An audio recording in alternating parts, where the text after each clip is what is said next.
बोलो लक्ष्मी नारायण भगवान की जय। नमस्कार मित्रों, आज हम आपको सुनाने जा रहे हैं पूर्णिमा की व्रत कथा। द्वापर युग में एक समय की बात है कि यशोदा जी ने भगवान कृष्ण से कहे, कृष्ण, तुम सारे संसार के उत्पन्न करता हो, पोषण तथा संहार करता हो। आज कोई ऐसा व्रत मुझसे कहो जिसके करने से मृत्यु लोक में स्त्रियां को विधवा होने का भय ना रहे तथा यह व्रत सभी मनुष्यों की मनोकामना पूर्ण करने वाला हो। श्री कृष्ण कहने लगे, हे माता, तुमने अति सुंदर प्रश्न किया है। मैं तुमसे ऐसे ही व्रत को विस्तार पूर्वक कहता हूँ। सौभाग्य प्राप्ति के लिए स्त्रियों को द्वत्रशित अर्थात 32 पूर्णिमाओं का व्रत रखना चाहिए। इस व्रत को करने से स्त्रियों को सौभाग्य संपत्ति प्राप्त होती है। यह व्रत अचल सौभाग्य को देने वाला है। भगवान शंकर के प्रति मनुष्य मात्र की भक्ति को बढ़ाने वाला है। यशोदा जी कहने लगी, हे कृष्ण, सर्वप्रथम इस व्रत को मृत्यु लोक में किसने किया था और इसके विषय में विस्तार पूर्वक मुझसे कहो। श्री कृष्ण कहने लगे, इस भूमंडल पर एक अत्यंत प्रसिद्ध राजा चंद्रहास के पालित अनेक प्रकार के रत्नों से परिपूर्ण कृतिका नाम की एक नगरी थी। वह धनेश्वर नाम का एक ब्राह्मण था।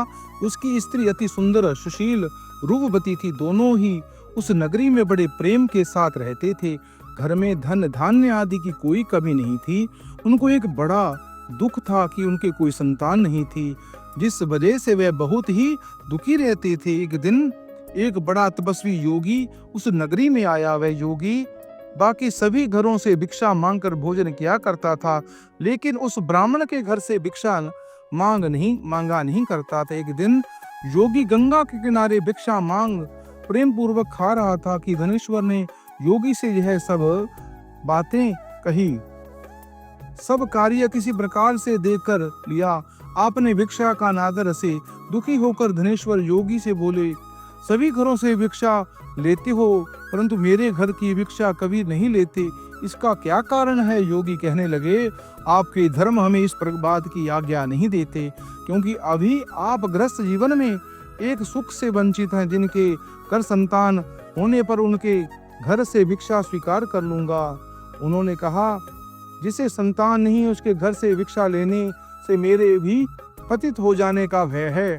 धनेश्वर यह सब बात सुनकर बड़ा दुखी हुआ और हाथ जोड़कर योगी से पैरों पर गिरकर पड़ा और दुखी मन से कहने लगा, आप मुझे संतान प्राप्ति का उपाय बतलाइए। आप सर्वज्ञ हैं, मुझ पर अवश्य ही कृपा कीजिए। धन मेरे लिए घर पर कोई नहीं, लेकिन मैं संतान न होने के कारण अत्यंत दुखी हूँ। आप मेरे इस दुख का हरण कीजिए। यह सुनकर योगी कहने लगे, तुम चंडी की आराधना करो। घर पहुंचकर उन्होंने यह सारी बात अपनी पत्नी को बतलाई और खुद भी वन चला गया। वन में पहुंचकर उसने चंडी की आराधना की और उपवास किया।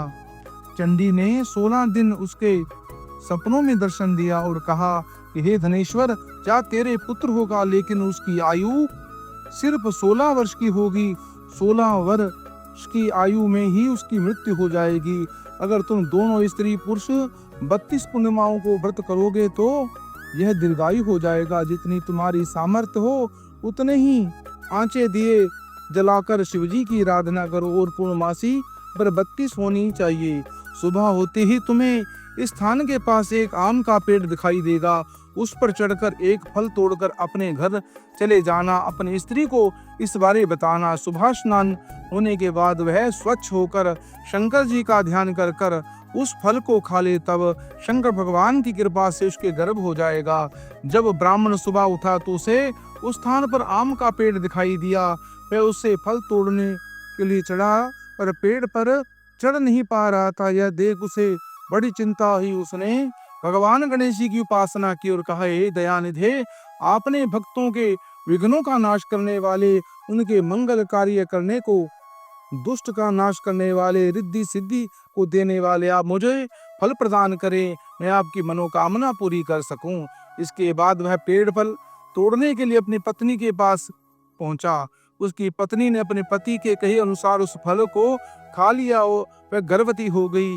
देव की कृपा से उसे बहुत सुंदर पुत्र उत्पन्न हुआ, जिसका नाम देवीदास रखा गया। माता पिता के हर्ष और शोक के साथ वह बालक बढ़ने लगा।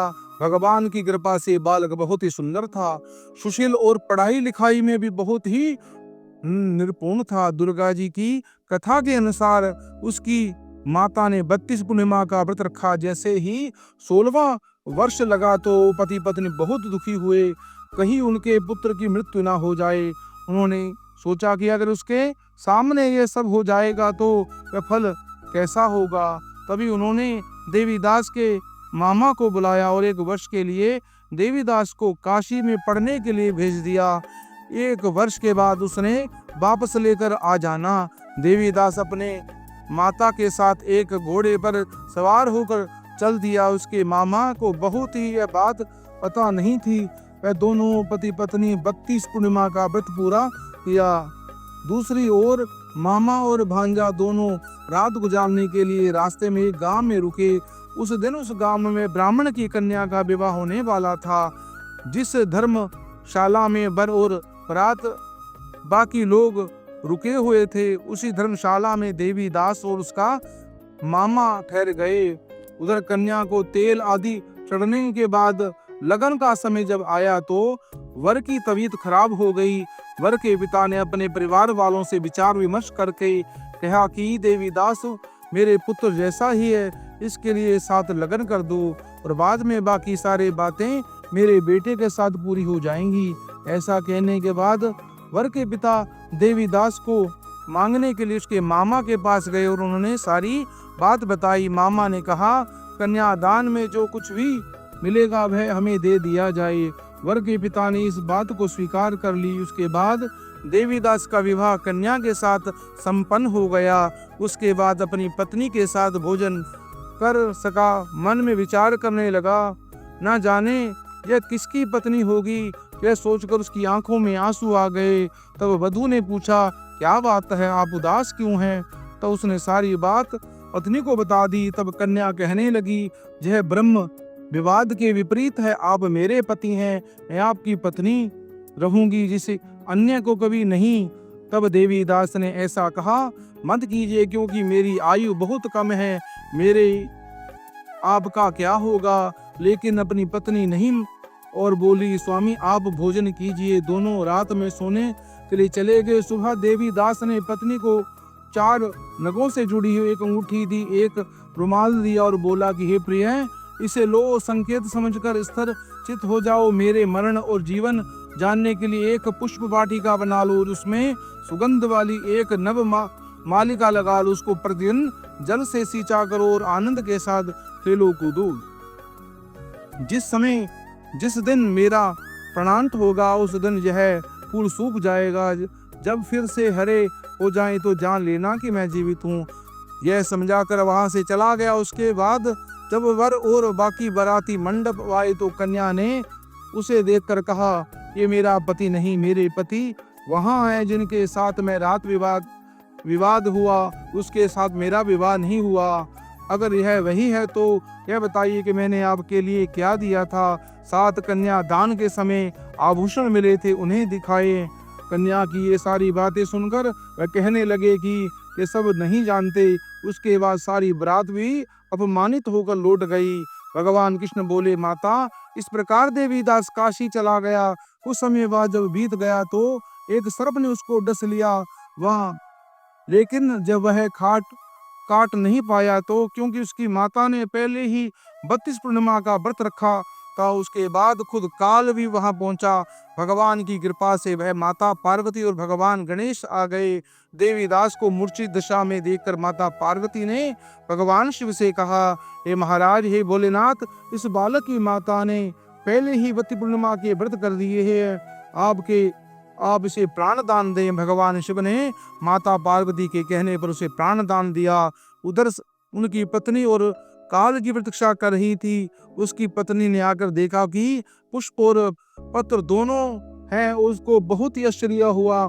जब उसने देखा कि पुष्प वाटिका फिर से हरी हो गई, वह समझ गई उसका पति जिंदा है। इसके बाद वह बहुत प्रसन्न होकर अपने पिता से कहने लगी, मेरे पति जीवित हैं, उनको ढूंढिए। जब 16 वर्ष व्यतीत हो गए तो देवीदास भी अपने मामा के साथ काशी चल दिया। उधर उसकी पत्नी परिवार वाले उन्हें ढूंढने के लिए जा रहे थे कि उन्होंने देखा कि देवीदास और का मामा इधर ही आ रहे हैं। उनको देखकर उसके ससुर बहुत प्रसन्न हुए। उसने अपने घर ले आए, वहां पर सारा वगैरह इकट्ठा किया हो गया। कन्या ने उन्हें पहचान लिया देवीदास ने। उसके बाद अपनी पत्नी को और मामा को लेकर वहां से चल दिया। उसके ससुर ने भी उसे बहुत सा धन दहेज में दिया। जब वह अपने घर पहुंचा तो उसके माता पिता दोनों लोगों को खबर कर दी कि तुम्हारा पुत्र देवीदास अपनी पत्नी और मामा के साथ आ रहा है। ऐसा समाचार सुनकर पहले ही उन्हें विश्वास नहीं हुआ, लेकिन जब देवीदास आया तो उसने अपने माता पिता के पैर छुए और देवीदास के माता पिता ने उसका माथा चूमा और दोनों ने अपने सीने से लगा लिया। दोनों के आने की खुशी देखकर धनेश्वर बहु दान दक्षिणा देकर ब्राह्मणों को प्रसन्न किया। श्री कृष्ण जी कहने लगे, इस तरह धनेश्वर को 32 पूर्णिमा का व्रत के प्रभाव से संतान सुख प्राप्त हुआ। तो स्त्रियां इस व्रत को करती हैं, वह जन्म जन्मांतरों तक वैधस्य विधवा का दुख नहीं भोगती और सदैव सौभाग्यशाली रहती हैं। ये मेरा वचन है कि यह व्रत संतान देने वाला, सभी मनोकामनाओं को पूर्ण करने वाला है। हे माता, जिस पवित्र कथा का श्रवण करता है, सुनता है, चिंतन करता है, इसकी संपूर्ण मनोकामना पूरी होती है। घर में सुख संपदा का वास होता है। भगवान शंकर की, माता पिता की और गणेश जी की सदैव उन पर कृपा बनी रहती है। मित्रों, यह पवित्र मुक्तिदायिनी कथा को अगर आप अपने इष्ट मित्रों से शेयर करते हैं, पुण्य के भागी बनेंगे। इस चैनल को सब्सक्राइब करें, लाइक करें और कमेंट बॉक्स में ओम लक्ष्मी नारायण अवश्य लिखें।